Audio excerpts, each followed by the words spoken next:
Assalamu alaikum. I hope all of you are fine and safe at homes. Today we are going to start chapter number 3, which is consumer markets and consumer buyer behavior. In this chapter, we are going to learn that what is model of consumer behavior, characteristics that affect behavior of consumers, types of buying decision behavior, the buyer decision process, and the buyer decision process for new products. Now starting off with first of all starting off with the model, हमें इसका एक background clear होना चाहिए कि consumer कौन है और consumer behaviour क्या होता है. अनटिल अनलेस हमारा ये जो बैकग्राउंड है ये क्लियर नहीं होगा तो हम आगे मॉडल को भी नहीं समझ सकेंगे. इसको थोड़ा सा जूम इन किया. तो कंज्यूमर क्या होता है आपके दिमाग में आएगा. कस्टमर होता है कंज्यूमर जो आपका प्रोडक्ट लेता है. लेकिन कंज्यूमर और कस्टमर में फ़र्क है. कंज्यूमर जो है ना आपका वो बंदा है जिसने आपका प्रोडक्ट यूज़ करना है, जिसने आपकी सर्विस यूज़ करनी है. जो कस्टमर है ही और she can be who buys your product. A person, an individual who purchases, who buys your product और service is known as customer. But a person, an individual, whether he has to use it और not, कि उस बंदे ने जो customer है उसने आपका प्रोडक्ट यूज़ करना है कि नहीं करना, but he is purchasing the product, he is buying the product for any one और हिमसेल्फ, तो वो कस्टमर है. But the moment N individual who uses the product, जो यूटिलाइज़ करता है प्रोडक्ट को, उसको इस्तेमाल करता है, वो बन जाता है कंज्यूमर. इसकी एक एग्जांपल देते हैं कि फ़र्ज़ करें आपकी अम्मी कहती हैं बाज़ार से जाके सब्ज़ी या दही ले आओ. आप बाज़ार जाते हो, आप बाज़ार से जाके दही या सब्ज़ी ले आते हैं. यू आर परचेजिंग द सब्ज़ी और दही, वट एवर इट इज़, आप वेजिटेबल्स या योगर्ट आप परचेज़ कर रहे हो. आप परचेज़ करके ला के किसको दे रहे हो? अपनी मामा को. You bring it to your mom. Who is the user, who is the consumer? Consumer कौन है? Consumer is your mom. If she, अगर उनको वो जो प्रोडक्ट है उससे उनकी जो भी उनकी एक्सपेक्टेशंस हैं वो मीट अप करती हैं, so she will be satisfied with the product as she is the user, और कहेंगे नेक्स्ट टाइम भी इधर से ही दही लेके आना जहाँ से तुम अभी लेके आए हो. ठीक है. अगर फ़र्ज़ करें वो सब्ज़ी आप जो लेके आए हैं वो ठीक नहीं लेके आए, तो वो कहेंगे यार आइंदा इधर से नहीं तुमने लेके आना, इतनी ख़राब सब्ज़ी तुम लेके आए हो. तो ये एक ऐसी एग्जाम्पल है कि आप ये जो प्रोडक्ट है आप परचेज़ तो करते हो but you don't use it. If you use it, then you are consumer. If you only purchase it for anyone else, so you're the customer. For example, आपके वालिद साहब कहते हैं bring me some medicine from the pharmacy. आप medicine ला के वालिद साहब को पकड़ा देते हैं. You're a customer. You're purchasing the medicine and you're bringing it to your father. Consumer कौन है? वालिद साहब आपके consumer है. तो आई होप कस्टमर और कंज्यूमर का जो एक डिफरेंस है आप लोगों को समझ आ गया हो. अब समझते हैं कि कंज्यूमर बिहेवियर क्या होता है. First of all consumer behaviour समझेंगे, फिर हम मॉडल को मज़ीद इसको समझ सकेंगे. अब हमने सबसे पहले तो समझ लिया कि कंज्यूमर कौन होता है. कंज्यूमर वो बंदा होता है जो आपका प्रोडक्ट या आपकी सर्विस जो भी होती है उसको जब यूज़ करता है. आपका जो असल यूज़र होता है, he she is your consumer. On the contrast customer वो होता है जो प्रोडक्ट लेता है, आया वो अपने लिए ले रहा है कि नहीं ले रहा, पर वो आपका प्रोडक्ट परचेज़ करा तो वो आपका कस्टमर है. अब जो कंज्यूमर का बिहेवियर है वो क्या है? कंज्यूमर बिहेवियर अगर डेफिनेशन पहले पढ़ लेते हैं. The buying behaviour, let's use this too. The buying behaviour of final consumers, individuals and household who buy goods services for personal consumption. कि उनका बाइंग बिहेवियर जो आपके फाइनल कंज्यूमर्स हैं उनका क्या है? क्या उनका बाइंग बिहेवियर है? आपके जो फाइनल कंज्यूमर्स हैं, इंडिविजुअल्स हैं, हाउस होल्ड्स हैं, जो आपका जो गुड्स या सर्विसेज परचेज करते हैं अपने पर्सनल कंजम्पशन के लिए. कंज्यूमर बिहेवियर अगर आसान अल्फाज में समझाने की कोशिश की जाए तो it is something like consumer की नीड्स जो हैं, जो उसकी ज़रूरतें हैं, उसकी अफोर्डेबिलिटी, उसका बिहेवियर क्या है, एजुकेशन उसकी क्या है कि किस लेवल की एजुकेशन है, उसकी उम्र क्या है, एज क्या आती है उसकी, और उसके बाद जी आप कह सकते हैं उसका जेंडर क्या है, मेल है फीमेल है, बच्चा है भरा है, वैल्यूज़ क्या है उसकी, वो किस जगह से बिलोंग करता है, क्या कल्चर है उसका. सो the marketeer has to understand these aspects, these perspectives, to understand the behavior of the consumer. Until unless जो आपका marketeer है, he is not able to understand the perspective, the psyche of the consumer behavior, then you are not able to sell your product to your consumer. आप जब तक अपने consumer की psyche नहीं समझ सकते, उसकी थिंकिंग नहीं समझ सकते, उसकी प्रेफरेंसेस नहीं समझ सकते, उसकी चॉइसेस नहीं समझ सकते, तब तक you are not able to reach to your consumer. So to reach to your consumer आपको ये चीज़ें समझनी है, उसकी थिंकिंग समझनी है, उसकी प्रेफरेंस समझनी है. अगर आपको लगता है कि आपने अपनी मार्केट एक्सपैंड करनी है, आपने अपना कंज्यूमर एक्सपैंड करना है, ज़्यादा लोगों को अट्रैक्ट करना है, then what will you do? You will try to change their preferences, change their thinking, change their perspective.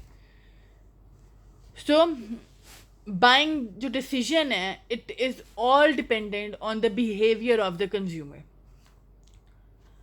और यही मार्केटियर का एफर्ट होता है. मार्केटियर का एफर्ट का सारा जो फोकल पॉइंट होता है is towards the marketers effort.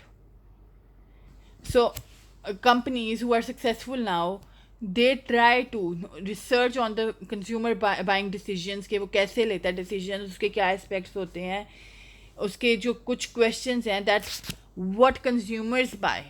ये कुछ क्वेश्चंस हैं ही the marketeer tries to find answer about what consumers buy. क्या खरीदते हैं, कहाँ से खरीदते हैं, where they buy, how they buy and how much they buy. कैसे और कितना ज़्यादा खरीदते हैं. These are the aspects के ये वो questions हैं. And why they buy, कि और क्यों खरीदते हैं, when they buy, कब खरीदते हैं. These are the questions that marketeer is researching about again and again to know about the buying decision of the consumer, to know about the psyche, preferences, the thinking of the consumer, ताकि आप उनके preferences तक, उनकी thinking तक जाके ऐसे marketing approach use करें कि उनका decision आपके product पे आ जाए. The buying decision should be about your product. Example इसकी ऐसे ले सकते हैं, जैसे कि आप चॉकलेट की एग्ज़ाम्पल लेते हैं. जिस तरह डेयरी मिल्क है, ठीक है. डेयरी मिल्क पहले सोचा जाता था इट्स फॉर किड्स. हमारे बचपन में, आपके बचपन में, आपके वालिद साहब, आपकी अम्मी, दादी, they were not into too much chocolate. पहले होता था हलवा बना लो, और हलवा बना लें आप, वो बना लें, कोई जर्दा बना लें, कोई गुड़ वाले चावल बना लें, मिठाई ले आओ बाज़ार से. व्हेन समथिंग गुड हैपेंड, या मुंह मीठा करने को दिल कर रहा होता था, तो इस तरह की चीज़ें प्रेफर की जाती थी. लेकिन अगर आप डेयरी मिल्क की एक एग्ज़ाम्पल देखो कि उन्होंने कैसे आप लोगों की प्रेफरेंसेस, हमारी थिंकिंग चेंज की about the chocolate. We used to think, पहले सोचा जाता था that the chocolate is for the kid, the chocolate is for the child, the chocolate is for a particular age group. But the marketeer, the marketing team of Dairy Milk, उन्होंने अब ऐसे हमारी think, they try to change the perspective of the consumer. कैसे? Through advertising, through using right kind of advertising, they change are perspective. They changed are perspective, और उन्होंने हमारा perspective change कर दिया. अगर आपको याद होगा, इनका एक स्लोगन था, कुछ मीठा हो जाए. कि कोई एक फैमिली दिखा रहे हैं, एड्स होते थे, फैमिली है, खुशी का समा है, ईद है, सवैयाँ की जगह आ जाओ जी, चॉकलेट आ गई डेयरी मिल्क की, कुछ मीठा हो जाए. Then they were very attractive, एक पैकेजिंग होती थी बॉक्स में, इसमें डिफरेंट शेप्स की डेयरी मिल्क पड़ी होती थी, कुछ मीठा हो जाए. उन्होंने कैसे उनके जो हमने सब्स्टिट्यूट पढ़ा है, जो यावर को अब क्लियर होगा सब्स्टिट्यूट इंशाल्लाह ताला, कि जो सब्स्टिट्यूट हम लोगों ने पढ़ा था पहले, कि हर चीज़ का कोई ना कोई सब्स्टिट्यूट होता है. तो कैसे उन्होंने वो प्रेफरेंस चेंज की कि उन्होंने अपना जो सब्सटीट्यूट था, जो मिठाई थी, गुड़ वाले चावल एट्सेट्रा एट्सेट्रा, एक पर्टिकुलर इवेंट पे बनाए जाते थे, उन्होंने उसकी जगह ला के खड़ा कर दिया जी अपना चॉकलेट। एंड यस, लोगों का पर्सपेक्टिव चेंज हुआ, उनको ये लगा कि कुछ मीठा हो जाए, खुशी का वक्त है, किसी की रिश्ता पका हुआ है, कुछ मीठा हो जाए, Dairy Milk. I remember when we were doing our matric, इनका एक आया था पप्पू पास हो गया का ऐड आया था, and when our friends passed, we called each other and my friends were saying Pappu pass हो गया, पप्पू पास हो गया, डेयरी मिल्क खाएं, डेयरी मिल्क खाएं। They change our perspective in this way कि ये खुशी का वक्त है, पास हो गए, डेयरी मिल्क लाओ, रिश्ता पक्का हो गया, डेयरी मिल्क लाओ। सो इन्होंने ऐसे, आप लोग आप अपने कंज्यूमर का, जो फाइनल आपका यूज़र है, उसका दिमाग सोचते हैं, आप देखते हैं आपकी टारगेट मार्केट कौन सी है और आप उसके हिसाब से मार्केटिंग करते हैं। जैसे कि डिटर्जेंट ऐड में आप देखेंगे वुमेन ज़्यादा दिखाई जाती है, वो क्योंकि women is the final user, is the target market of the detergent company. मैं ये नहीं कह रही कि कपड़े धोना औरतों का काम है, मैं इस डिबेट में नहीं आ रही, बट अगर आप देखें कि वो कैसे डिसीजन, जो बाइंग डिसीजन है, उनको पता है किसने लेना है, वुमेन ने लेना है, because she is the user of the detergent powder, as she has to take the decision about the which detergent is going to come at my home, no matter who goes to buy it, who goes to purchase it. उनको पता है use इसने करना है, इसने कहना है ये करो, मैंने ये ऐड देखा तो क्या कहते हैं, तो वो आ जाएगा। So they try to target their target customer, consumer. Then आप पैम्पर्स के ऐड में देख सकते हैं, एक बच्चा दिखाया जाता है, साथ माँ दिखाई जाती है, और वो ऐसे ऐसे कर रही है, वो अपनी प्रॉब्लम्स डिस्कस कर रही है, उसके बाद कोई जो भी वो डाइपर होता है, वो डाइपर आ जाता है कि ये आप डाइपर यूज़ करें। सो ये क्या फाइनल कंज्यूमर कौन है उसका, women. So they try to, consumer behaviour को आप ये कह सकते हैं, they try to change the perspective, they try to mold the perspective in accordance to the product or service। ये स्टेट ऑफ माइंड जो है कंज्यूमर की, उसकी स्टडी को कहा जाता है consumer buyer behaviour. I hope ये क्लियर हुआ होगा। इस वीडियो को यहाँ वाइंड करते हैं और नेक्स्ट वीडियो में we will continue with the consumer market.